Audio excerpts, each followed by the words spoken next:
Voz Andina Internacional presenta Observatorio Internacional. Un observatorio para examinar los desafíos actuales de la humanidad y las tendencias globales de discusión y soluciones. Observatorio Internacional. Marco Romero, su anfitrión, entrevista a académicos de la región y el mundo sobre temas estructurales y de coyuntura. Bienvenidos.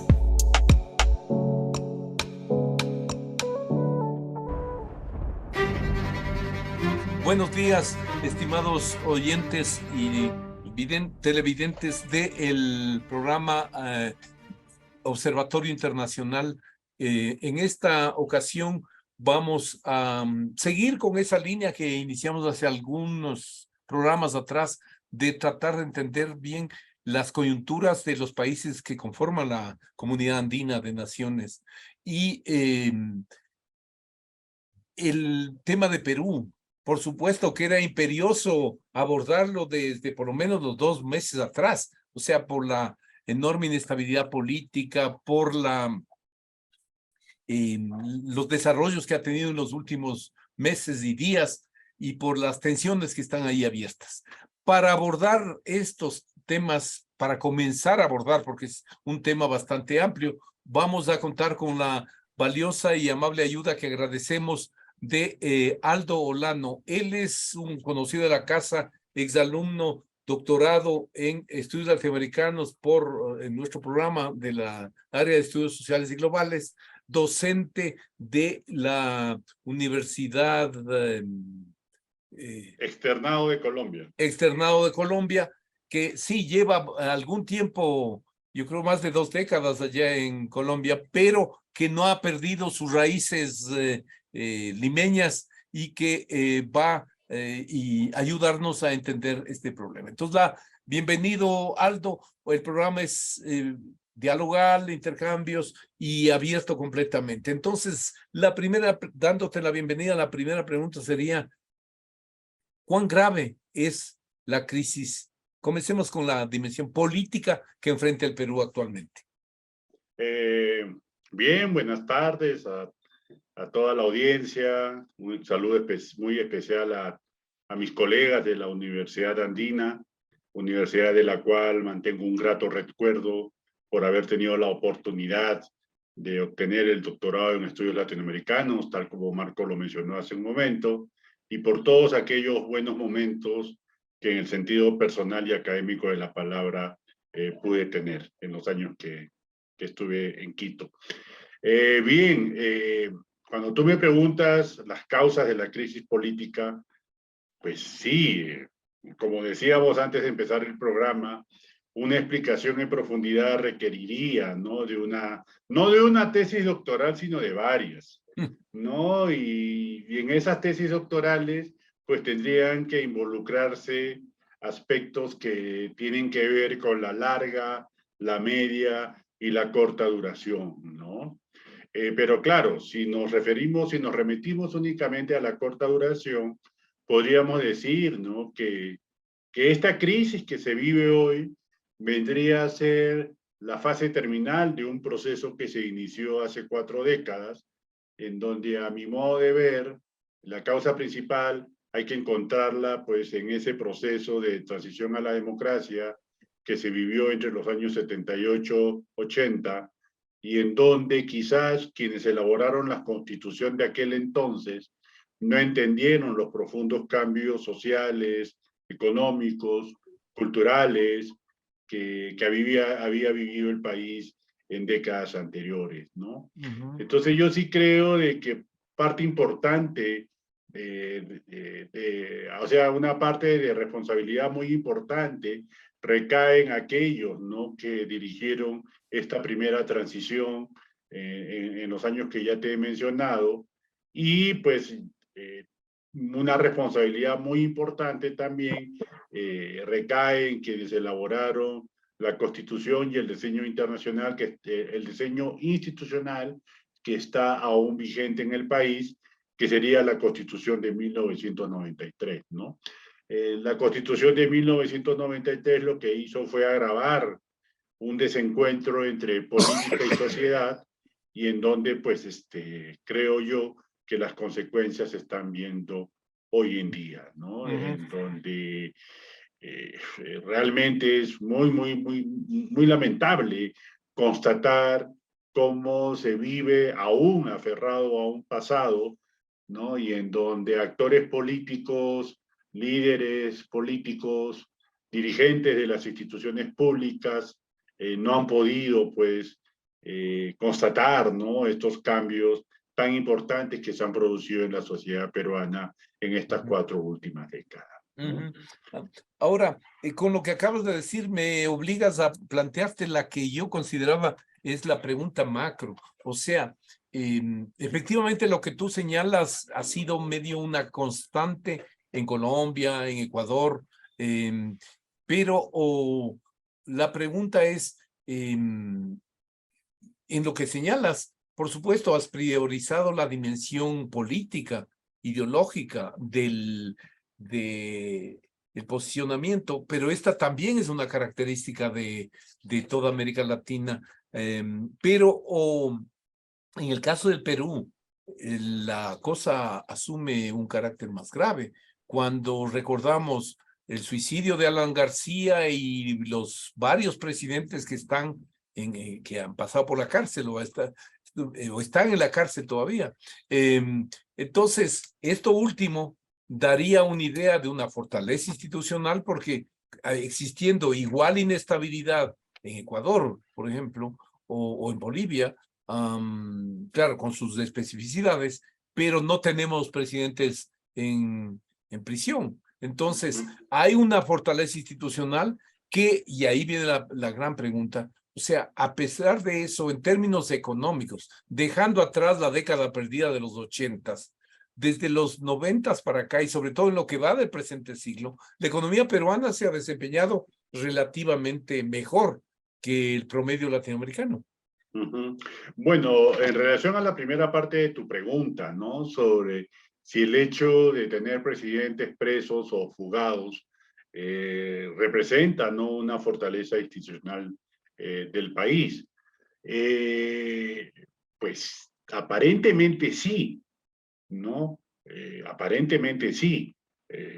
Lo que pasa es que en el Perú, en los últimos 5 o 6 años, se ha institucionalizado lo que yo diría la voluntad vacadora, ¿no?, de un poder del Estado que sobre la base de una interpretación muy ligera de lo que dice la Constitución es capaz, ¿no es cierto?, de adelantar estos procesos cuya finalidad, a mi modo de ver, es dar un golpe de Estado parlamentario, ¿no? Como yo te decía, los que lideraron la transición a la democracia en el año 80 y quienes elaboraron la Constitución del año 93, han mantenido un sistema que ya para países como el Perú lo único que hacen es agravar la inestabilidad política. El hecho de contar con un presidencialismo parlamentarizado o semiparlamentario, es que uno no sabe, ese es un híbrido difícil de entender, ¿no? Algunos hablan de semipresidencialismo parlamentarizado, otros hablan de presidencialismo semiparlamentarizado, o sea, es un híbrido ahí que no es posible de entender y que ha permitido, ¿no es cierto?, que un poder del Estado como el legislativo adquiera la primacía o la supremacía sobre el ejecutivo. Y producto pues de la alta fragmentación que caracteriza el sistema político peruano, es decir, muchos partidos políticos sin ideología que responden meramente a intereses particulares, ¿no?, son capaces de construir coaliciones o alianzas de lo más disímiles, ¿no? Depende, digamos, de lo que se vaya a votar en el Congreso y sobre la base de eso se construyen coaliciones o alianzas que ven pues en esa coalición o alianza la posibilidad de captar recursos de un Estado, de un gobierno, que por no contar con la mayoría parlamentaria, tiene que recurrir, ¿no es cierto?, a la distribución de prebendas, a la distribución de recursos, y que son al final de cuentas esa actitud, ¿no es cierto?, de distribuir recursos y prebendas, lo que conlleva, ¿no?, la inestabilidad del país, ¿no? Acuérdate que Kuczynski se ve obligado a renunciar cuando pacta, ¿no?, con un sector del fujimorismo, ¿no? Pedro Pablo Kuczynski cae cuando se demuestra que está negociando con un sector del Fujimorismo el indulto de Fujimori para no ser vacado por presuntos actos de corrupción, ¿no? Entonces resulta que los presidentes se ven involucrados, o sea, no únicamente, pero sí de manera particular, por esas presiones que el Congreso ejerce para obtener prebendas y así garantizarle, ¿no?, al Ejecutivo su continuidad en el ejercicio del poder. Entonces, claro, hoy en día el Congreso emerge, ¿no?, como el primer poder del Estado, sobre la base de una alta fragmentación que conlleva, ¿no?, la organización de alianzas y coaliciones políticas sobre la base de intereses particulares. La noción de país se ha perdido, ¿no? Y si puede que el Congreso legisle en función de intereses particulares, entonces vamos a constatar una ley de partidos políticos, una ley electoral que se amolda, ¿no es cierto?, a las circunstancias y en donde se pierde de vista, pues, las consecuencias que eso puede traer a futuro. Ahora, ¿por qué la economía se maneja tan bien? ¿No? Bueno, eso tiene mucho que ver también con el hecho, eso tiene mucho que ver pues con algo que en los últimos 25 años ha dado en toda América Latina y que en el caso de Perú, pues, podríamos decir, ha sido un manejo bastante exitoso. O sea, todos sabemos que desde el comienzo de los años 90, quienes se hicieron cargo de la conducción de la economía del Perú y en muchos otros países de la región fue esa tecnocracia neoliberal, ¿no?, que se encargó de implementar el ajuste, ¿no?, el ajuste estructural. Tú lo has estudiado, sabes cómo fue eso.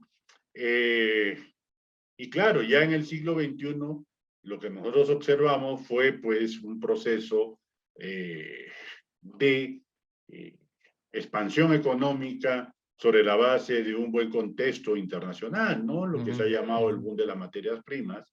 Claro, en el caso del Perú, el boom de las materias primas tiene que ver con algunas cosas que son bastante importantes y dignas de rescatar, ¿no? Por ejemplo, el hecho de que la canasta exportadora del Perú es mucho más diversa que la canasta exportadora de otros países de la región, llámese Bolivia, o Chile, o Perú, o Ecuador, o Venezuela, y también, digamos, ¿no es cierto?, la diversidad en la exportación de productos, como también la diversidad en los destinos. No, ¿No? ya, perfecto.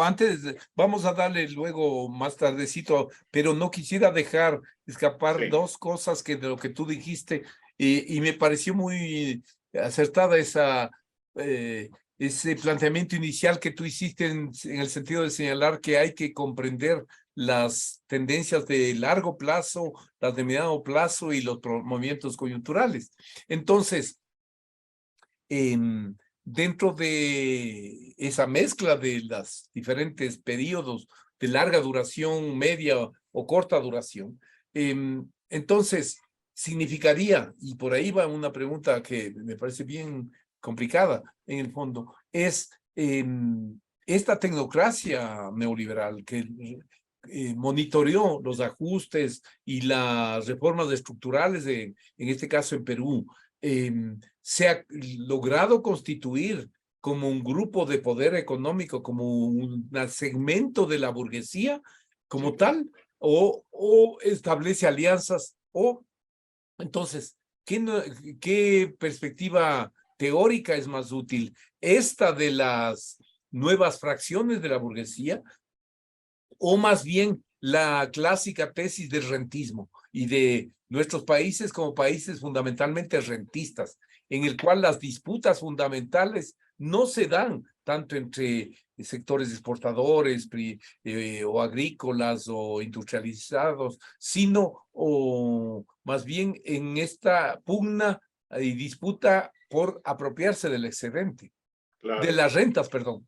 Sí, sí, sí. No, pues uno podría decir que en el manejo económico del país, alrededor del manejo económico del país, se ha organizado una coalición bastante poderosa, donde confluye el empresariado nacional en toda su diversidad, porque tenemos el sector agroexportador, minero exportador, hay un sector empresarial muy importante cuya producción se destina básicamente al mercado local, al mercado interno. Estamos hablando, ¿no?, de grandes empresas que controlan, por ejemplo, la producción de alimentos, que controlan el sector financiero, que controlan el sector comercio, ¿no? O sea, estamos hablando de una clase empresarial muy local que se fortaleció ya en los años 90 con la implementación del neoliberalismo, y en donde, pues, como sabemos, el Estado perdió mucha de su capacidad para dirigir la economía y asumir un rol meramente regulador. El problema es que ese sector empresarial actúa muchas veces en condiciones monopólicas y por eso también resulta que la prestación de ciertos servicios públicos resulta ser muy deficiente. Pero al lado de ese sector empresarial muy poderoso, ¿no?, muy poderoso, pues los medios de comunicación, ¿no? En el Perú, si mal no me equivoco, el 70% de la prensa está concentrada en un solo grupo empresarial, ¿no? El comercio. Y los medios de comunicación ya no es solamente la prensa escrita, sino pues son unos conglomerados que involucran distintas actividades, distintos medios. Eso es, digamos, hoy día la prensa concentrada hoy día en el Perú es un actor político fundamental. No, me parece muy importante. La prensa importante. concentrada, y como decía, de repente tú conoces a este periodista César Hildebrand. Él habla no solamente de prensa concentrada, sino de prensa arrodillada, ¿no? Una prensa que ya perdió, digamos, su libertad y que actúa e informa en función de los intereses. Como instrumento. Claro, de los intereses corporativos, ¿no? Ahora tú sí, acabas de decir un par de cosas que me parece que es necesario precisar un poco más, ampliar un poco más, porque no conocemos tanto. sí. En el caso del Perú, muy parecido al de Colombia en realidad. O sea, digamos, con diferencias, es verdad. Sí, claro. La orientación política de los regímenes de los últimos 30 años ha sido medio diversa. Ha habido allí, bueno, un neopopulismo fujimorista, corrupto, etcétera. Ha habido esta tecnocracia de Kuczynski, ha habido Humala, etcétera, que no eran directamente los presidentes ultraconservadores de Colombia. Entonces, la pregunta es la siguiente. Me parece muy interesante lo que tú señalaste antes, pero me falta un dato. ¿Qué peso tiene el Estado frente a las actividades petroleras, mineras, gasíferas, en términos de la cantidad de excedente que retiene para sí? Claro, ya, excelente. Mira, sin llegar al extremo del caso venezolano, en el Perú tenemos un Estado extractivista, o sea, definitivamente.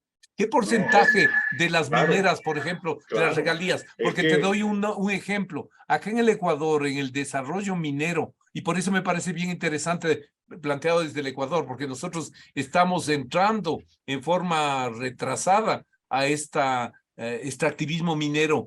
Entonces nos interesa mucho saber cómo está procediendo Perú, porque en el caso de Chile, vemos que ni Pinochet fue tan loco de pensar en privatizar el cobre. Eso dijo y lo mantuvo.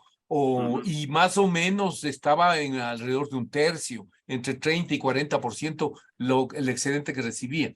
En el caso del Ecuador, ahorita, en las actividades mineras que están arrancando, el porcentaje de los ingresos por esa actividad que van al Estado por regalías y todos los impuestos no pasan de 10% o son bastante menores.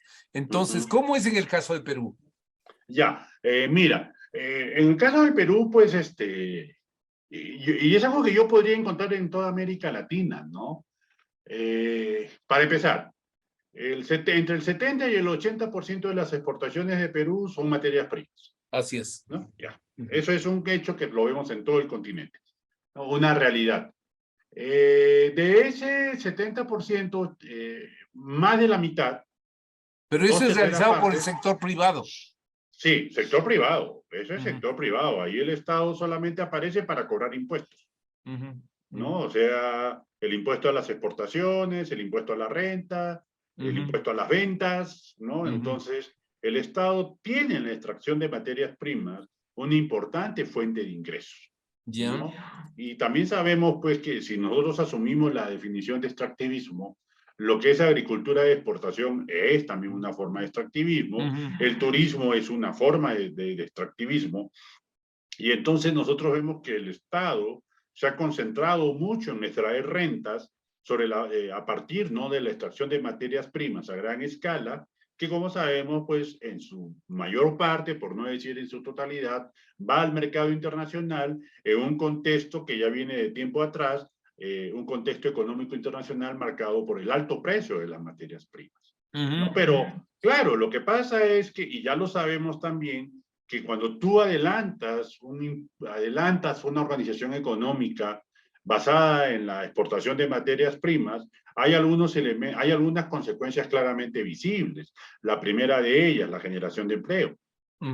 ¿No? O sea, desafortunadamente, salvo quizás lo que es agricultura de exportación, no se genera empleo y en las cantidades que, digamos, no hay una relación, digamos, entre la generación de empleo y las inversiones que se realizan, ¿no? Sabemos también, por la experiencia propia de América Latina, que el extractivismo genera una alta concentración del ingreso. ¿No? O sea, son muy pocas personas las que realmente se benefician, ¿no?, de los ingresos que esta actividad genera. Ahora, claro, el Estado obtiene esos recursos y ¿qué hace? Pues los distribuye de alguna manera con estos programas de transferencia condicionada de recursos, ¿no? Las ayudas sociales, porque desafortunadamente el Estado también en los últimos 40 años renunció a una actividad que había sido, digamos, un estandarte muy importante en la época en que estuvo vigente el desarrollismo, ¿no? Y es la generación de empleo de calidad, ¿no? O sea, tú lo que puedes ver en el Perú hoy en día es que puede haber empleo, pero es un empleo con muy baja, muy precario, ¿no? Muy inestable, con niveles muy reducidos de salario. Entonces, claro, puede haber, digamos, empleo, pero ese empleo no responde pues a las características o a las demandas que la población puede tener. Ahora, otro aspecto muy importante y que tiene que ver con el mercado interno es el hecho pues de que de alguna forma, yo no tendría cómo probarlo ahorita, pero yo creo que en el Perú se ha vivido un proceso de industrialización hacia adentro muy importante, pero es un proceso de industrialización hacia adentro marcado por el alto grado de informalidad. Eso. ¿No? Verás, tú has mencionado una serie de puntos que me parece bien interesantes tratar de ampliar un poquito. Uno, tú mencionaste lo del extractivismo agrícola. En realidad, en el caso de Perú, y eso ha sido incluso un polo de atracción para fugas de capitales del Ecuador hacia allá, empresas grandes. Noboa, el gran bananero, fue a la zona de Piura, al norte, que es esa zona que es territorialmente muy pequeña, circunscrita. Allí hay 10.000 millones de exportaciones de espárragos, de vegetales, etcétera, etcétera. Entonces ha sido visto como un caso muy exitoso. ¿Cómo lo ves tú? ¿Cómo lo ves tú?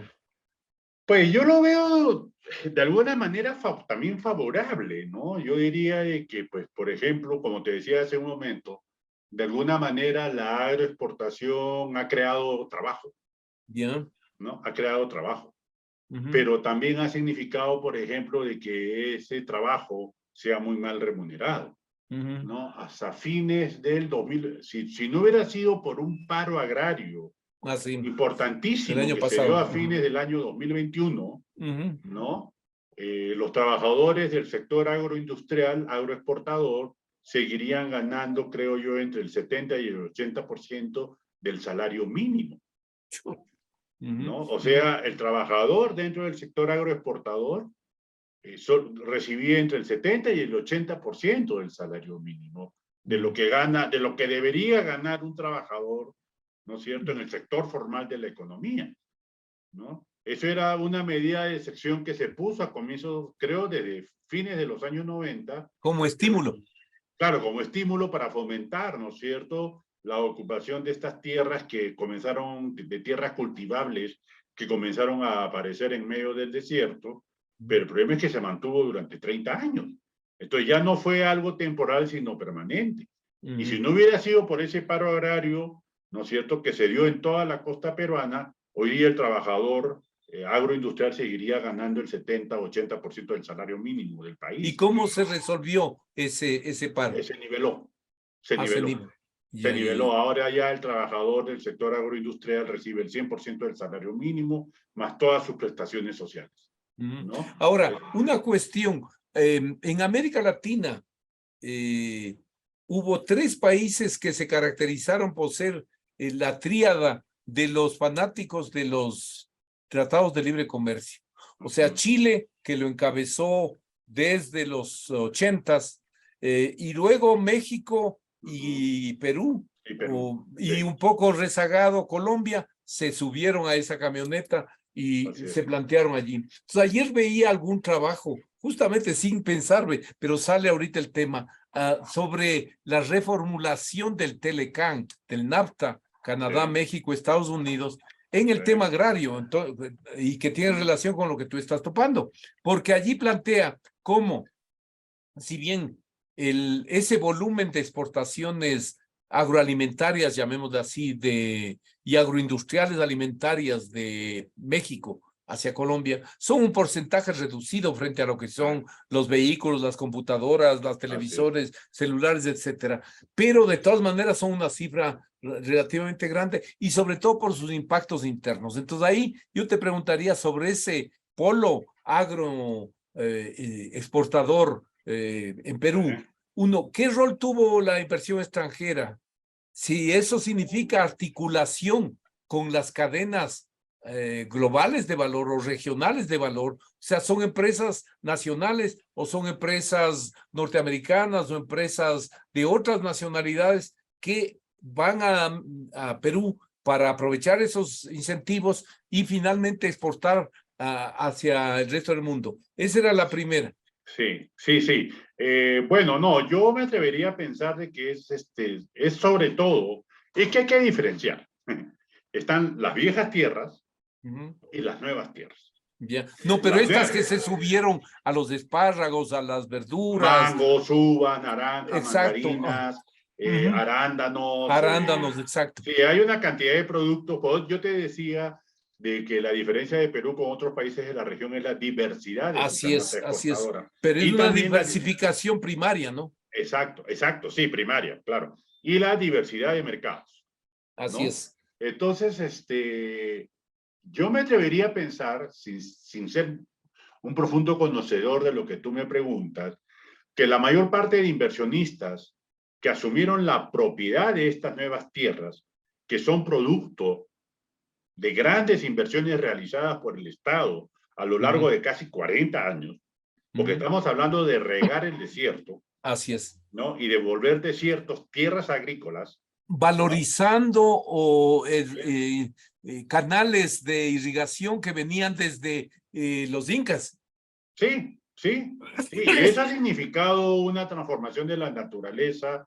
El clima en la costa ha variado debido a esas transformaciones que se han hecho y grandes inversiones en la construcción de represas, canales, de viar ríos, y la implementación de sistemas de riego altamente tecnificados, ¿no? Entonces aquí nosotros tenemos que sí, por un lado, han entrado grandes empresas nacionales, de eso sí estoy seguro, el Grupo Gloria, el Credit Corp, el Intercorp, los Añaños, el Grupo AG, o sea, han habido inversiones muy importantes. Pero nacionales. Nacionales. Habría que ver la ley, ahí no estoy muy seguro, pero muy probablemente la ley priorizó la adquisición de esa tierra por parte de inversionistas nacionales, pero claro, con una condición, ¿no? Que no podían comprarse más de 500 hectáreas, y que además, ¿no es cierto?, para poner a producir esa tierra, una de las condiciones que se estableció es que no se podía volver a sembrar, por ejemplo, azúcar. Porque para eso están las viejas tierras que te decía, y que esas viejas haciendas, por ejemplo, también muy tecnificadas hoy día, han entrado grupos colombianos que han adquirido, ¿no es cierto?, la propiedad de estas viejas haciendas azucareras. Pero las nuevas tierras, que son las que están generando esta riqueza agroexportadora, ha sido básicamente copada, ¿no?, por inversionistas nacionales. Grandes inversionistas, pero también medianos, y me atrevería a decir hasta pequeños, pero con una capacidad de invertir, pues, medianamente importante. Entonces tú tienes, por ejemplo, que hay una producción muy intensiva, muy tecnificada, ¿no? O sea, por ejemplo, quienes han asesorado el riego han sido israelitas, ¿no? Interesante. Empresas israelitas encargadas, ¿no es cierto?, de asesorar la implementación de el riego tecnificado, ¿no? El riego por goteo, el riego por aspersión, mejor dicho. Ellos saben de eso. Así ¿no? es, así es. Claro. Ahora, una cuestión allí es, en términos, ¿en qué medida los acuerdos de libre comercio, la forma como negoció Perú el ingreso, digamos, con Estados Unidos, con Unión Europea, con China? Sobre todo me interesa saber con China, ¿esto fue favorable para dinamizar ese proceso? Pues claro, porque en un contexto marcado, digamos, por el incremento de alimentos, en el consumo de alimentos, ¿no? Y sobre todo el incremento del consumo de alimentos con propiedades medicinales, como por ejemplo el aguacate, el arándano, la piña, o sea, y en algunas zonas también mucho producto orgánico, ¿no? También hay, digamos, entonces se apuntó a nichos por ejemplo, sí. Alguna vez leí por ahí de que el Perú se había vuelto el primer exportador mundial de banano orgánico. Orgánico, ¿no? Y de café. ¿No? Entonces también se apuntaron, digamos, a satisfacer esos nichos de mercado, ¿no? Y entonces eso permitió dinamizar mucho las exportaciones, y teniendo en cuenta, pues, que Perú, por ejemplo, compite con Chile en lo que es la exportación de productos de origen agrario, pero con una diferencia fundamental, ¿no? Perú está más cerca de los mercados del norte que Chile, y eso favorece la competitividad.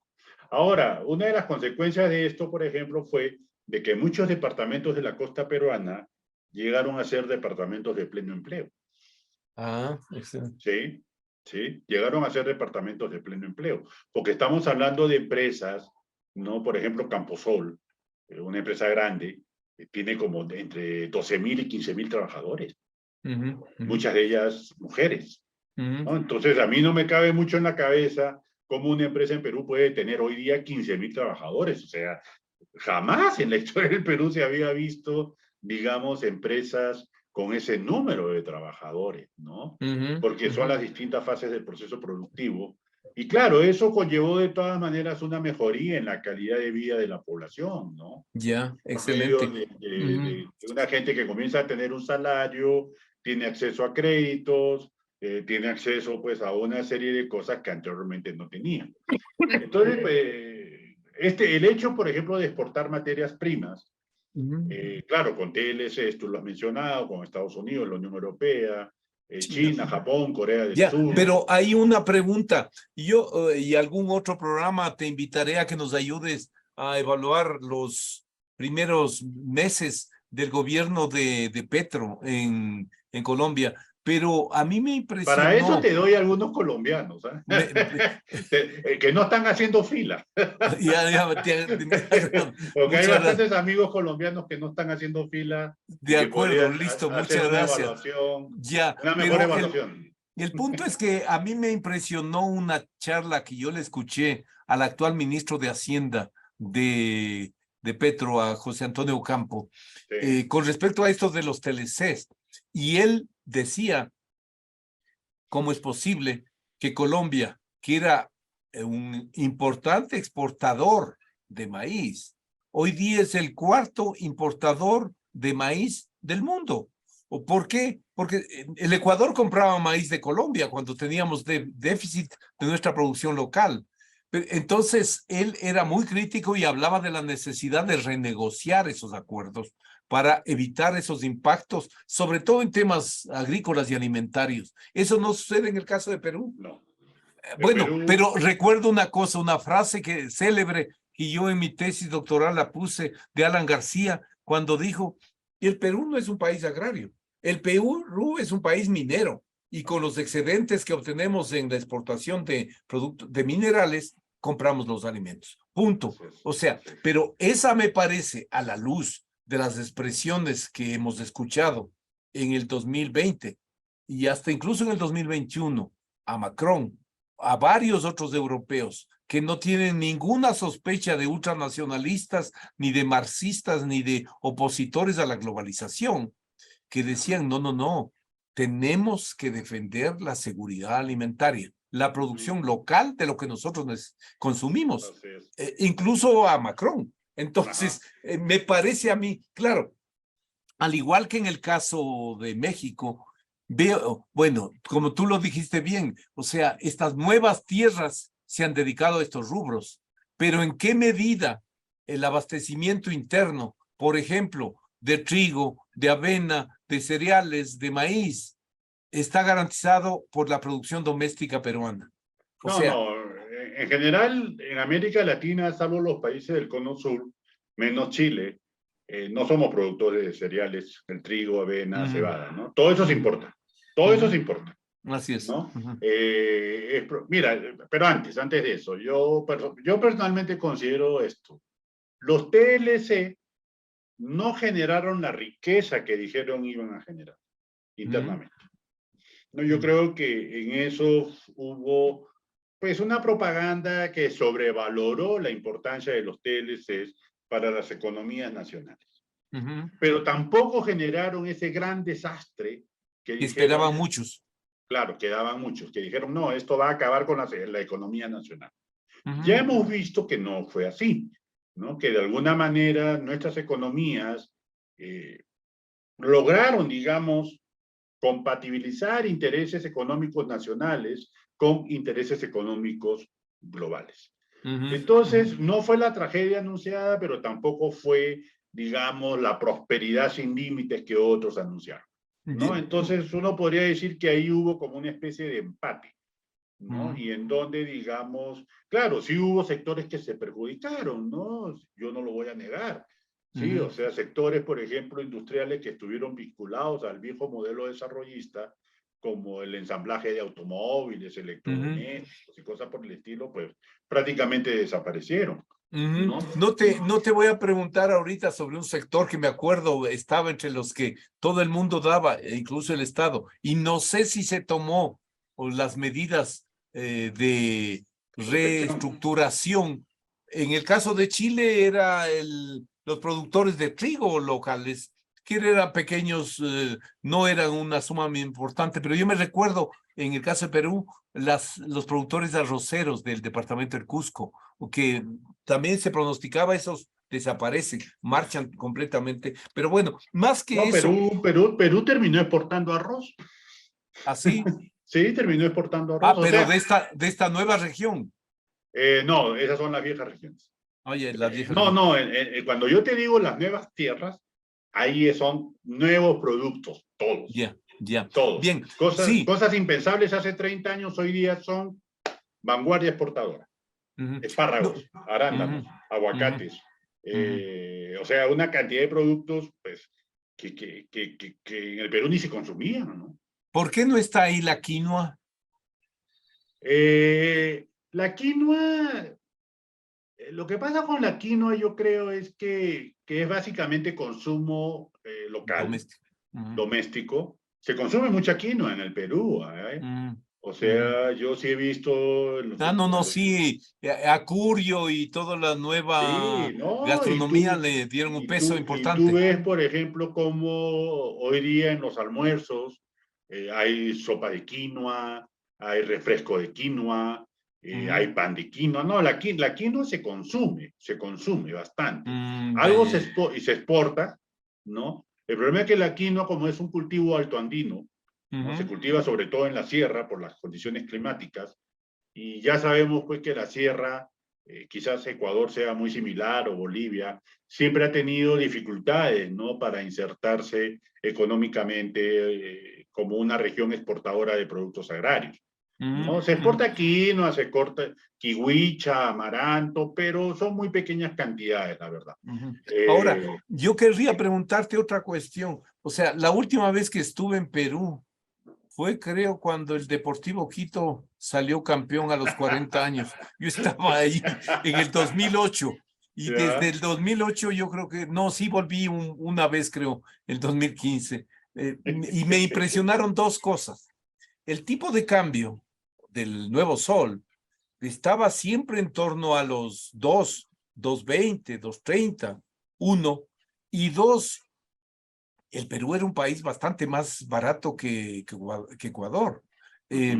Bueno, ahora el Nuevo Sol está prácticamente al doble.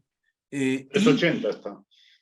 Y llegó a 4, ¿no? Es más o menos parecido al caso. Entonces, ¿qué lugar ocupa ahí la devaluación tan grande que ha tenido el Nuevo Sol, en este caso, en este auge exportador?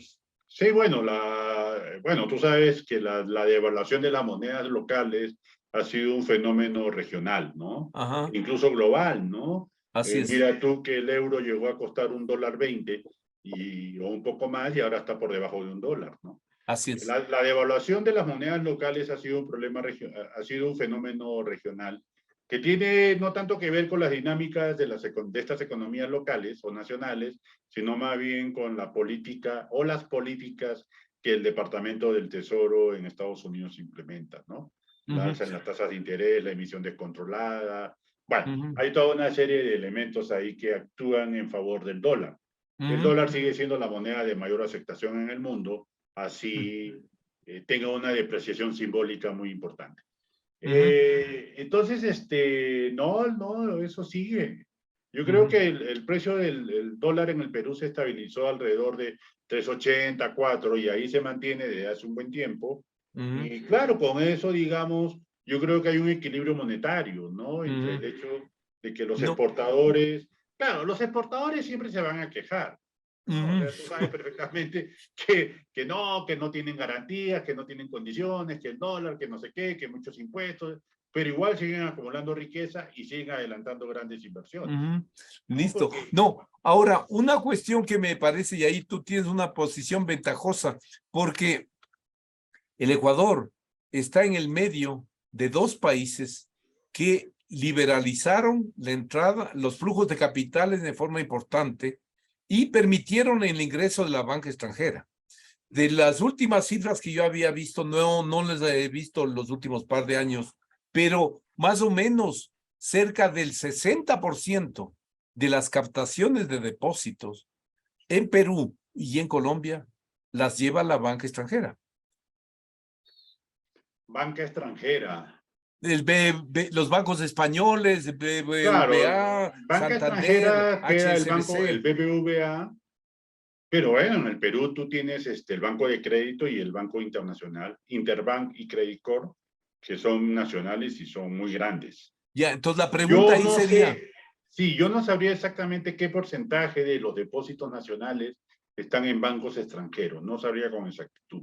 Bueno, pero ¿por qué te planteaba la pregunta? Porque el elemento que tú señalaste, las tasas de interés, o sea, es un elemento importante de los costos. Y en el caso del Ecuador, a pesar de la dolarización, nosotros tenemos prácticamente 22 años de tasas de interés que han oscilado entre 12 y 15, 16% en dólares, que son enormes. Claro. Entonces, ¿cómo es en el caso de Perú? Lo primero que quiero decirte ahí que en Perú ha pasado algo muy similar a lo que se dio en Bolivia. La economía se desdolarizó, ¿no? Se desdolarizó. O sea, si antes teníamos 60% de depósitos en dólares y 40% en moneda nacional, hoy día yo me atrevería a pensar que el 90% de los ahorros son en moneda nacional. Sí, yo he visto esas cifras. Y 10% en moneda extranjera, ¿no? En cualquier otra moneda, digamos, no euros, dólares. O sea, hubo un importante proceso de desdolarización que de alguna manera, claro, contribuye, por ejemplo, a un abaratamiento de los precios, ¿no? Sí, porque es muy distinto endeudarse en dólares que endeudarse en soles, ¿no? Porque si tú te endeudas en dólares, estás sujeto a los intereses y a la devaluación, ¿no? Entonces, porque tú ganas en soles, tú no vas a ganar en dólares. Sí, ahí hubo un proceso muy importante de fortalecimiento de la moneda nacional frente al dólar, ¿no? O sea, mientras hubo hiperinflación en los años 80 y parte de los 90, la economía se dolarizó, pero después ya en el siglo XXI fue un proceso inverso. ¿No? Fue un proceso inverso en donde el Estado comenzó a emitir moneda y comenzó a comprar los dólares que había en el mercado, y la gente también, digamos, recuperó la confianza en la moneda local, sobre todo porque la inflación se acaba. Ahora, bueno, no se acaba, ¿no? Pero ya baja a niveles del 4% anual. Claro, no, más manejables y más normales, menos amenazantes para el conjunto de la economía.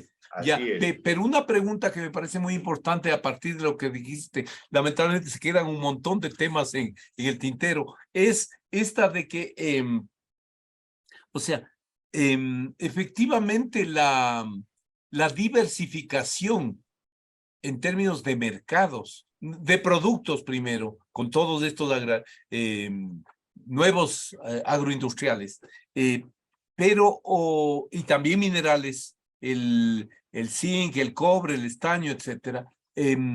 También viene este otro proceso de diversificación de los mercados y crece, pero en forma impresionante, la exportación a China, a Japón, a Alemania, Corea, etcétera. Pero, y se reduce relativamente el peso de Estados Unidos, allí también muy importante. Entonces, la pregunta es, ¿eso es un resultado de una política sistemática del Estado o puramente de la acción privada? No, hay una, digamos, se dio la concertación público-privada, ¿no?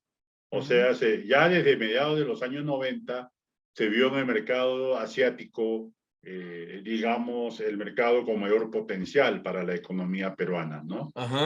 Bueno, tiene que ver la ubicación del Perú, el Pacífico, pues mirando hacia Asia. Occidente es Asia, ¿no? En el caso de Ecuador también Occidente es Asia, ¿no? Entonces, se vio la posibilidad, digamos, de comenzar a incrementar las relaciones comerciales con esa región del mundo, y se dieron toda una serie de facilidades, ¿no? Para que inversiones procedentes de ese país se instalaran en Perú, y que también los inversionistas peruanos vieran en el mercado asiático un mercado con mucho potencial. Anécdota. La primera empresa pública del sector minero que se privatizó en el Perú fue Hierro Perú. ¿Quién compró esa empresa? Shougang Mining Company, una empresa pública de origen chino. Te estoy hablando del año 91-92, ¿no? O sea, en Perú se comienzan a privatizar las minas, las empresas mineras. Entonces, en esa línea, ¿cuánto le debe este peso creciente? ¿Le debe algo, o el Perú, a Fujimori en su política de apertura hacia Japón y hacia el Asia? Pues yo no sé si valorar positivamente lo que Fujimori hizo, porque al final de cuentas, la apertura significó profundizar un modelo, ¿no? O sea, profundizar un modelo del cual ya hemos hablado, las consecuencias negativas que trae. Sí, posiblemente trae algunas muy positivas, ¿no? El incremento en el flujo de dólares, etcétera, etcétera. Pero pues incrementó un modelo cuyas consecuencias se pueden visualizar, ¿no?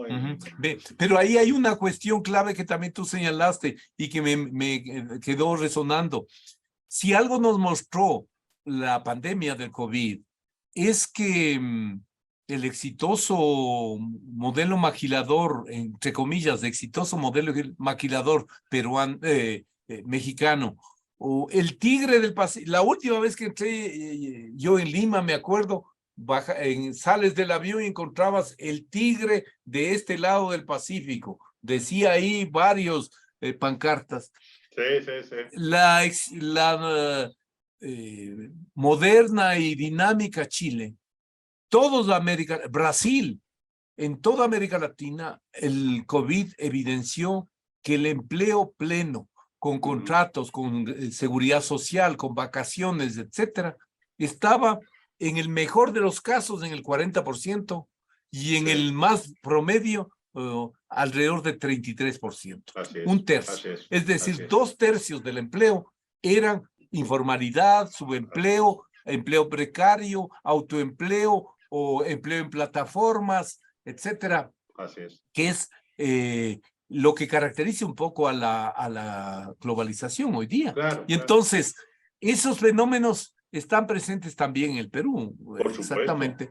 Pero tú mencionaste también otra cosa que me pareció bien interesante, que quedan abiertos como temas para próximas charlas porque son interesantísimos. Conversaban con el colega que nos ayudó de Bolivia, digamos, no fue con él, fuera de programa, pues, y me contaban que lo que tú señalaste, estos sectores poderosos de producción para el mercado interno, tienen un alto componente de informalidad.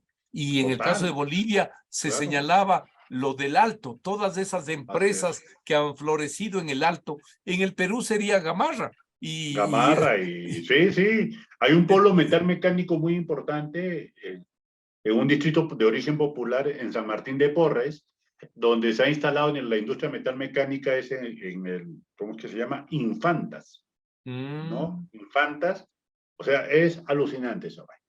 Así es, impresionante. Sí, sí, así tú vas a tener, por ejemplo, estos polos donde se ubica una neoindustrialización informal, muy focalizada en el mercado interno, actuando bajo las leyes del mercado, porque ahí el Estado no entra.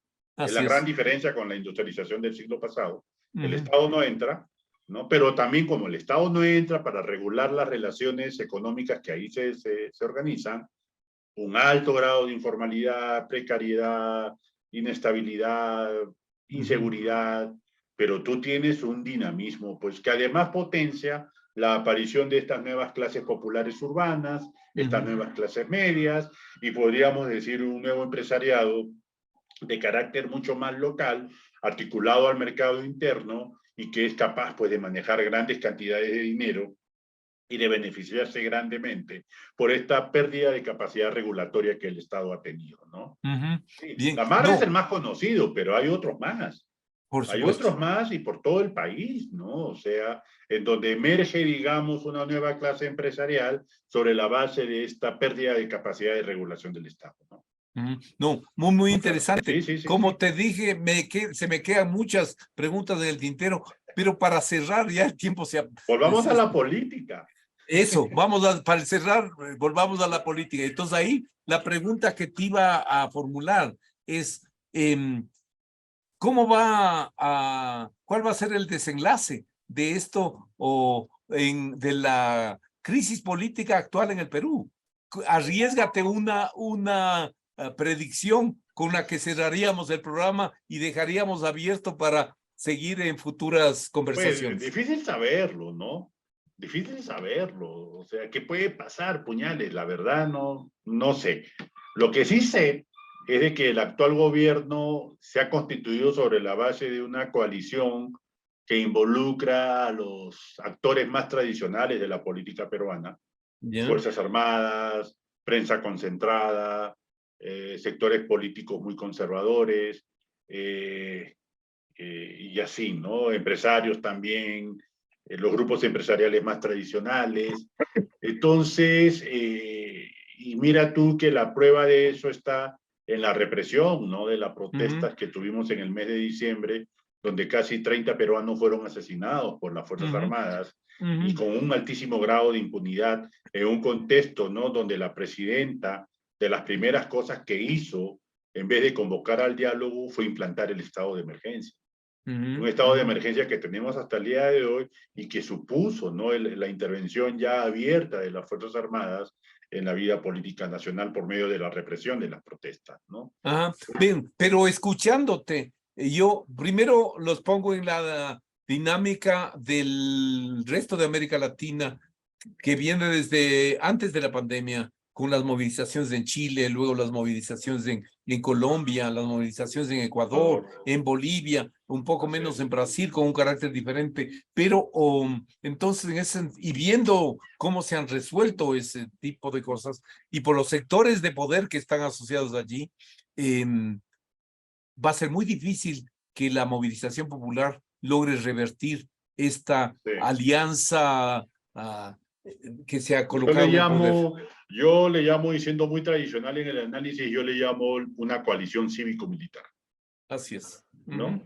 Hay una coalición cívico-militar que se ha hecho cargo del Estado en el Perú y que ha comenzado a gobernar en función de estos sectores muy conservadores que tiene el país, y en donde, por ejemplo, agendas de derechos actuales, pues, permanentemente postergadas, ¿no? Y se va a seguir postergando, ¿no? Entonces, noviembre del 2020, cuando, ¿2020 fue? 2021, es que ya no sé en qué año estamos. ¿Qué año estamos? 2023. 2023, es que pues, la pospandemia nos alteró el tiempo, definitivamente, ¿no? Ya uno no sabe ese qué día es, qué año es. Ya, noviembre 2021, cuando destituyen a Vizcarra y asume el gobierno Manuel Merino, la importante movilización popular que hubo en el Perú, que duró 4 días, y que terminó con la salida del presidente impuesto por el Congreso, ¿no? Y al final se alcanzó, digamos, una transacción que llevó a que Francisco Sagasti fuera el presidente que culminara el mandato que inició Kuczynski, continuó Vizcarra y terminó Sagasti. Entonces, puede pasar algo así, puede pasar algo similar, ¿no? Pero claro, es un poco ver Lima, la capital, la ciudad, como el reflejo contra las regiones, ¿no? Contra el sur del país, Cusco, Puno, Arequipa, Tacna, Moquegua, Apurímac, todo el sur del país. El norte, digamos, que asume una posición ambigua, ¿no? Como que no se decanta por una u otra posición y están ahí, pero es un poco que Lima sigue siendo, ¿no? el lugar donde se concentra el poder. Y entonces, claro, cuando Lima se vio convulsionada por la movilización social que te hago mención, la solución a la crisis fue la renuncia del presidente Merino, ¿no? O sea, pero fue porque Lima se volvió el centro de la protesta social. Eso no está pasando hoy día. Hoy día hay una importante protesta social, pero digamos, está en las regiones. Deslocalizada. Lima, claro, Lima como que se ha mantenido ahí. No ha habido una protesta social importante en la ciudad. O sea, si Lima se incendia en un momento dado, pues la situación ahí sí podría revertirse en favor de aquellos que están pidiendo la salida del actual gobierno. Que se vayan todos, como dicen algunos. Sí, el problema es que se vayan todos, pero ¿quién viene? Pues. Listo. Claro, es que no es suficiente con decir, no, cierren el Congreso, que se vaya la presidenta. Bueno, ¿y qué viene? O sea, ¿qué tenemos después? ¿No? Y eso es un debate que también se tiene que comenzar a dar y que pasa justamente, Marco, y ya para concluir con lo que habíamos iniciado, por un cambio en la Constitución, a mi modo de ver. Perfecto. Sí. Aldo, espero que hayas disfrutado tanto como yo he disfrutado el diálogo, porque ha sido muy rico, ha salido una serie de temas que sí necesitan una profundización y indudablemente espero que nos aceptes una futura invitación para continuar con los temas. Muchísimas gracias, muchísimas gracias, señores, estimados oyentes. Hasta la próxima. Marco Romero, anfitrión del programa Observatorio Internacional, les agradece su sintonía a este programa. Observatorio Internacional, una producción de Voz Andina Internacional. Hasta pronto.